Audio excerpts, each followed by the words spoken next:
The United States and Ukraine have begun exploratory discussions on a possible diplomatic pathway toward ending the war with Russia as early as spring 2026.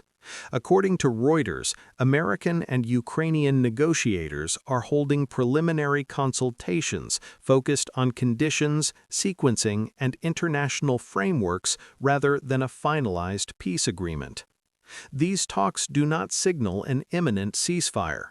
Instead, they reflect a recalibration of strategic positions after several years of sustained military conflict, economic pressure, and shifting global priorities. For Washington, Kyiv, and their partners, the question is no longer limited to battlefield dynamics, but increasingly to how a future political settlement might be structured and guaranteed. Since the full-scale invasion began in 2022, the war has evolved through multiple phases. Initial expectations of a short conflict were replaced by prolonged military operations, extensive sanctions on Russia, and large-scale Western support for Ukraine.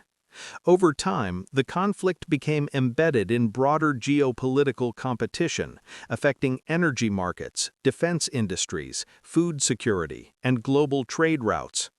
By early 2026, several structural factors are shaping diplomatic calculations.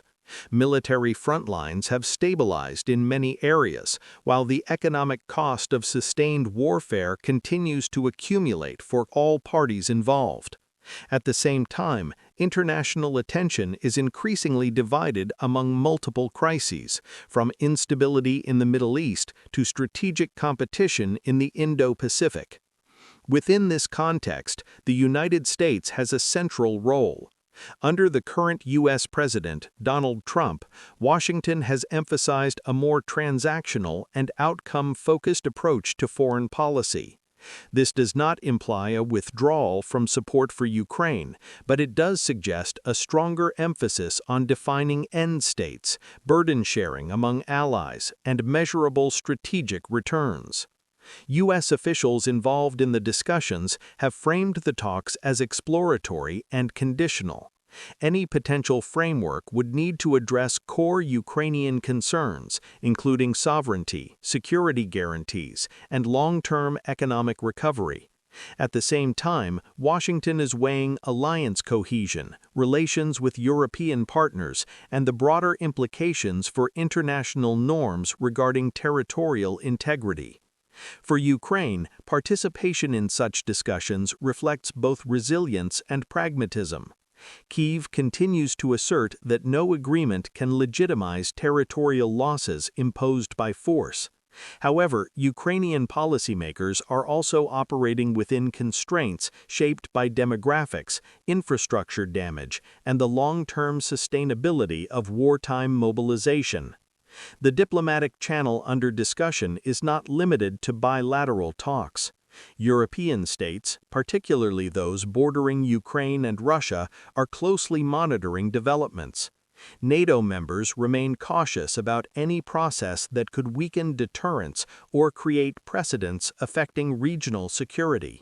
Meanwhile, non-Western actors are observing how the conflict's eventual resolution might reshape global power balances. Economic considerations are also central to the timing of these talks. The war has disrupted energy flows, accelerated defense production cycles, and forced governments to reassess supply chain resilience. The credible diplomatic process could reduce long-term volatility, even if short-term uncertainties remain.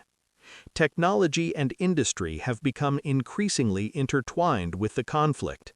From satellite intelligence to drone production and cyber defense, the war has functioned as a testing ground for modern warfare systems. Any future settlement would need to account for these technological dimensions, including monitoring mechanisms and verification tools. Despite the emergence of diplomatic signals, significant obstacles remain. Positions on territory, accountability, and security guarantees remain far apart. Domestic political considerations in all involved countries also limit flexibility. For this reason, the discussions reported by Reuters are best understood as an early phase rather than a decisive breakthrough. What these talks indicate is a shift in emphasis.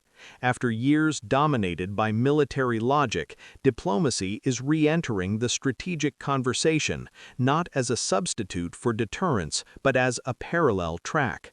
Whether this track leads to a sustainable outcome will depend on developments on the ground, alliance coordination, and the willingness of all parties to engage within defined international frameworks. For now, spring 2026 represents a possible window, not a deadline. The coming months will test whether these preliminary discussions can evolve into a structured diplomatic process capable of addressing one of the most consequential conflicts of the 21st century.